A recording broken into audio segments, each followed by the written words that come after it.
நண்பர்களே, 4 பொம்பளைங்க ஒன்னா சேர்ந்து கதை பேசிட்டு இருக்காங்க. என்னன்னு, ஏக்கா உனக்கு விஷயம் தெரியுமாடி, பவுனு 85,000 விக்குதாண்டி. ஏக்கா உனக்கு விஷயம் தெரியுமாடி, பவுனு 90,000 விக்குதாண்டின்னு. இந்த பவுனு 85,000 90,000 விக்குதாண்டின்னு கதை பேசுறீங்களே, அந்த பவுனு விலை ஏற காரணம் என்னன்னு என்னைக்காவது யோசிச்சிருக்கீங்களா? நான் சொல்றேன் கேளுங்க. பவுனுடைய விலை நாளுக்கு நாள் உயர்ற மாதிரி மக்களுடைய ஆசையும் உயருது. சரி, நகை தான் விலை ஏறுது, அதை வாங்காம இருக்கும்னு சொல்லிட்டு வீட்டுல சும்மாவா இருக்கீங்க?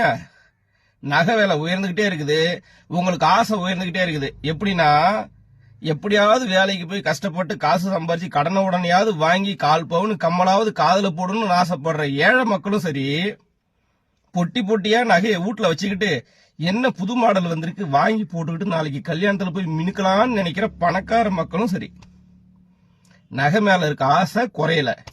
விலை ஏற ஏற உங்களுக்கு ஆசையும் ஏறுது. எந்த அளவுக்கு விலை ஏறுதோ அதே போல நகை கடையில கூட்டமும் ஏறுது. அப்ப விலைவாசி ஏற காரணம் யாரு? நகையோட விலை ஏறுதுன்னா அதுக்கு முழுக்க முழுக்க காரணம் நீங்க தான்.